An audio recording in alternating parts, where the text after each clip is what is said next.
Bene data bakunzi ndabaramukije amahoro ya Yesu Kristo nabane namwe aho muherereye ku isi yose. Muri kumwe na Françoise HABONAYO. Uyu munsi numva nshimiye Imana kongera kuronka kano kanya kuza kuganira namwe. Uyu munsi inkuru ndabafitiye ni inkuru ikomeye cyane. Reka tubanze dusenge. Data mu izina rya Yesu ndagushimiye cyane ingene uri Imana ikomeye. Ndagushimiye ingene uri yo kwizigirwa. Ndagushimiye ingene uri Imana uri kumwe n'abantu bawe igihe cyose utigera uduta. Yesu nushimwe ku bitangaza n'ibimenyetso wakoze kandi n'ubushishikara gukora. Mwami Imana uyu mwanya ngomba kuganira n'abantu bawe ndakwinginze ngo ubane nanje umugisha unshoboze kandi abankurikira bo izina ryawe ryera Yesu ubahezagire. Ndagushimiye kuza gukora ibirenze ibyo nibaza ni mu izina ryawe ryera Kristo ndabisabye amen. Rero bakunzi uyu munsi ndabateguriye inkuru ivuga ingene ibikorwa by'Imana aho tubigejeje. Ibikorwa by'Imana aho tubigejeje.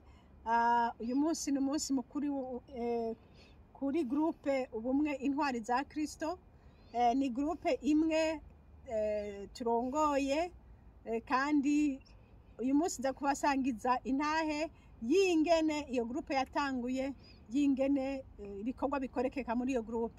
Iyo ntahe niyo nza kubasangiza. Imana ibaha umugisha. Amen. Yesu nashimwe bene data ndasubiye kubaramutsa. Uyu munsi rero ngomba mbandanye n'igice gikurikira cyo kubamenyesha neza ingene iyi groupe yatanguye n'igituma yitwa gutyo. Nkuko nababwiye iyi groupe yitwa Ubumwe Intwari za Kristo. Iryo jambo ryavuye hehe? Igihe nari ndiko natanga ubu butumwa ingene Imana yavuze ati nyamara izi nkingo ntimuzifate, icyo gihe ndungitse mu magroupe ubwo butumwa byababaza abantu benshi kubera ko byasanga benshi mu magroupe bamaze kubifata. Rero mbona yuko ubwo butumwa butakinezereye abantu bose, niko guca niyumvira nti reka basi ngire groupe nkoranye abemeye ubutumwa bwiza Imana yarungitse. Rero ncangire iyo groupe abambaza turi kuri YouTube bakambaza ati none mwene data jewe aho ndi bimeze uku ngaca mvuga nti hariho groupe twakreye dusengera hamwe ntingo nawe dufatanye gusenga. Bene data uko niko nagiye ndabahamagara murabizi, mpamagara umbajije wese naca navuga nti karibu aje agasanga harimo abandi bamaze gushika. Umugwi uburagwiriye Imana ishimwe. Rero umugwi umaze kuboneka twayise Ubumwe kubera yuko twagomba ko uri hirya n'uri hino bose begerana bakumva ko bari hamwe. Ariko mu nyuma biza kuboneka yuko ari ngombwa ko izina risobanuka cyane ni Ubumwe Intwari za Kristo. Ni ukuvuga ngo si ubumwe gusa ariko ni ubumwe bukoranije ababaye intwari bagomba kwemangira Kristo. Imana ishimwe. Abo rero nibo twaciye twegerana muri iyo groupe tuca tuyikura mu bumwe tuyita Ubumwe Intwari za Kristo. Yesu nashimwe. Igituma twayise Intwari za Kristo nuko hariho benshi banse ubwo rukingo batabitewe n'agakiza, babitewe tuvuge n'ubushakashatsi bwabo. Babonye bati ibi bintu ntibisobanutse, bituma rero batabifata. No kuvuga nabo babaye intwari ariko ntibabitewe na Kristo.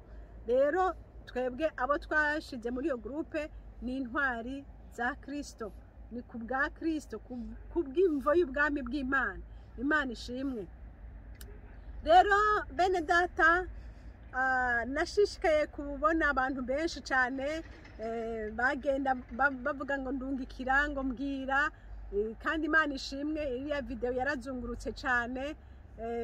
Data yarabifisemwo uruhara. Imana nishimwe. Rero iyo groupe tumaze kuyikreya twayikireye tutazi icyo turi bukore mugabe icyo twari tugamije kwari ugusengera hamwe no kuremeshanya. Imana yaradufashije rero, dutangura amasengesho, tugira amasengesho twisonzesheje iminsi 40. Imana iradufasha, twafungura ku mugoroba gusa. Imana iradufasha muri iyo minsi, Imana iduha inkomezi. Ni benshi ku kazi barabatera ubwoba ati murirukanwa muragira gute, benshi bakemanga bati nta kundi, ariko hamwe n'ibyo tugashishikara gusenga, tukabona Imana igenda ibacira icanzo, Imana ibacira icanzo. Hariho benshi bamwe barirukanywe baremera bava mu kazi, ariko Imana yarabazigamye. Hariho abandi Imana yarabakingiye no gushika n'izi saha bacari mu kazi. Hari benshi bandi kubera amategeko yarakomeye barababuje kuvoyaja, ariko baravuga bati aho guhomba ubwami bw'Imana, aho guhomba gukora ikintu Imana yabujije, twogomba tugahomba ibindi byose. Rero Imana ibafashe, barerekanye ko ari abanyentwari koko, kandi data abahezagire cyane. Bene data, nabonye abantu benshi cyane batinyi bavuga Imana ku mubiri, ariko yageze mu byago iby'Imana babishira hasi. Nabonye abantu bavuga ngo twarasenze Imana, ngo Imana iratwemerera ngo tubifate ntacyo tuzoba. Abandi nabonye ngo bazana amafilozofi yandi ngo izi nkingo ngo guhera kera ngo twanye tubifata ngo ntacyo twabaye. Ariko ibyo byose yari umugambi wa Satani, kugira ngo abantu benshi bareke kumvira ubutumwa bwiza bw'Imana, bareke kumvira imbura Imana yatanze. Ariko Yesu Kristo wewe yari yamaze gutanga ubutumwa. Imana ishimwe. Rero muri iyo groupe Intwari twaciye twongera dushyiraho amasaha yo kumva ijambo ry'Imana no gusengera hamwe iminsi yose, guhera ku wa mbere, ku wa kabiri, ku wa gatatu, ku wa kane, ku wa gatanu, ku wa gatandatu no gushika kwa Mungu. Imana yagiye itwugurura urugi, uko twumva umenga duheje amasengesho biraheze, niko haca havuka ikindi kintu kivuga ngo oya ntimubireke, ngo ntimubireke, tukaca tuguma tubandanya.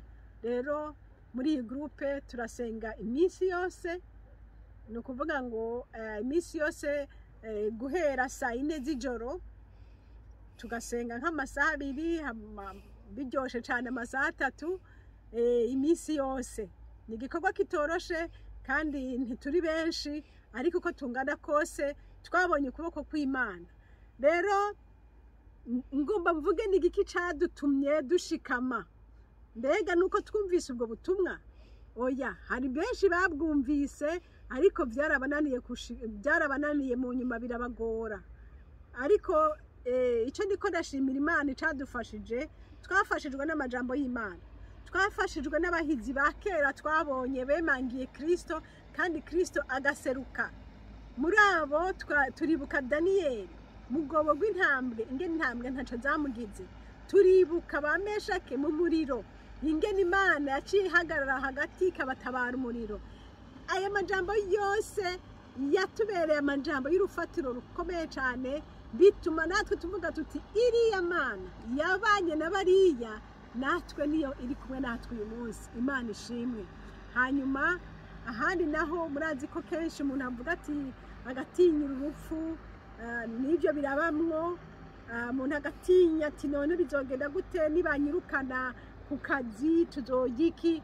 Ariko twaremeshejwe n'uko Imana muri ibyo byose Imana yatwitangiye imbere. Twibutse ba Eliya, ngene Eliya ibikona byamugaburiye, turavuga tuti nta nkeka natwe Yesu azodutumira ibikona bitugaburire.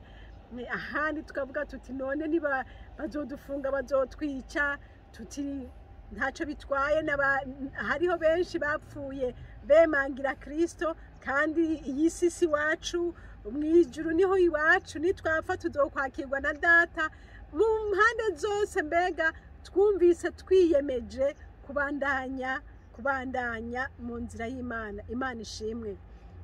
Hari abandi bagumye bambara ati yamara wa mugore we wihaze, wewe ushobora bazogufata bazogirane bazogira iki ndavuga nti mbega byo data ari mu ruhande rwanje notinya nde ubwo naho yo barekura bakamfata ntacu igihe cyo bakigeze ariko ndashimira Imana kuri itariki y'uyu munsi bende data n'umunsi wishimwe kuri groupe yacu amasengesho twasenze Imana yafashe ibintu iravyubika uko corona yarije twarasenze Imana tugasenga buri kwezi tugafata amasengesho y'iminsi 3 y'iminsi 7 uko Imana turongoye tubona ibintu bigenda birahinduka mu nyuma tubona ngo corona yahavuye mu nyuma tubona ngo amayira yugurutse mu nyuma tubona byose bimeze neza rero ico dushimira Imana sikindi bene data nuko amasengesho twagize yafashije twebwe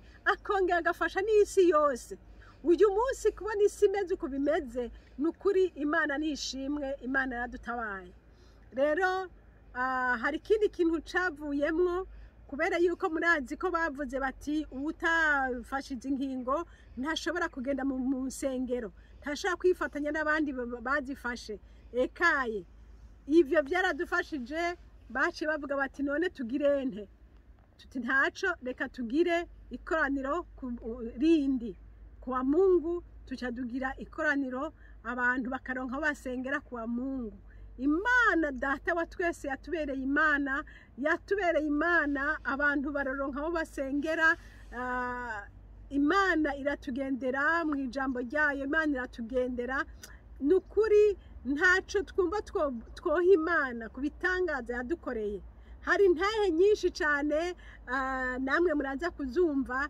z'abantu Imana yagiriye neza muri groupe aya masengesho yadutabaye inyigisho twakura ahantu zaradutabaye iyi groupe Imana ihezagire uyu munsi rero turi hano dushimira Imana jewe kubona ndarayikireye so kuvuga yuko ndusha abandi ntaco ndusha abandi umuntu wese muri iyi groupe arazi ico yazanye umuntu wese muri groupe arazi ico yakoze ndashimiye mwebwe mwese bene data mwafatanije nanje Imana yumwije baho umugisha murazi gene mwitanze muvuye ku kazi murushe ariko mukaza mu masengesho murazi gene mwitanze mukiha Imana mukagaragaza ko Yesu aba ari muri mwebwe nukuri Imana ntizoreka kubahezagira kandi izoguma bahezagira kuko mwerekanye ubutwari nuko mushishikare musenga Imana kuko nkuko umugore agira yibaruke atanguye kumva ibise sukuvuga yuko biba bihereye aho ahubwo biba bitanguye kandi bizogenda byongerekana gushika umwana avutse niko bimeze iyi si nayo nuko ibi novuga nti nk'ibise byatanguye ejo hazoza ibindi nyene hazoza ibindi ariko tugumye tukanuye tukaba maso haleluya tukaba maso tugashinga imitima yacu tukayihanga ku Mana ndabizi Imana izokwama dutabara yadutabaye muri ibi bihe nubizoshishika dutabara Imana data wa twese ibahezagire rero ijambo numva nohereza ko nukubwira abitwa bene data uko dukunda Imana tuyikundisha ubwenge bwacu bwose n'inguvu zacu zose n'imitima yacu yose ntitugakunda Imana ku munwa gusa hanyuma ngo habaye bikomeye umuntu acahesha oya ahubwo muri byose twemange nkuko ba Daniel babikoze nuko rero inshuti zanje ndabashimiye gose ingene mwitabye umutumiro wacu biratunezera kubona muri kumwe natwe biratunezera kubona dufise abandi bantu tuvyumva kumwe ndibuka ico gihe Imana yaje kumpa iyo message najewe numva umenga ibyo bintu byateye ubwoba naho naronse benshi bangwanya ariko byabaye iby'akanya gato jewe nishimiye Imana yavuganye nanje hanyuma ndavuga nti Imana basi tuma abandi ndabe ko by'ukuri hariho abandi bantu ibintu babivuga nk'uko ndiko ndabivuga rero Imana ingirira neza ntangura kubona ama audio y'abandi bantu ntangura kubona abandi bantu bavuye muri Uganda abandi bantu bavuye muri pays francophone no mu mvuga icongereza bose numva bariko bavuga iyo message rero nshimiye Imana data yatubereye umwizigirwa. Uyu munsi tukaba duhimbaza umwaka uheze iyi groupe ishinzwe, kandi twizigira yuko no mu minsi iri imbere izoshishikara kubana natwe. Watanguye igikorwa ciza muri twebwe.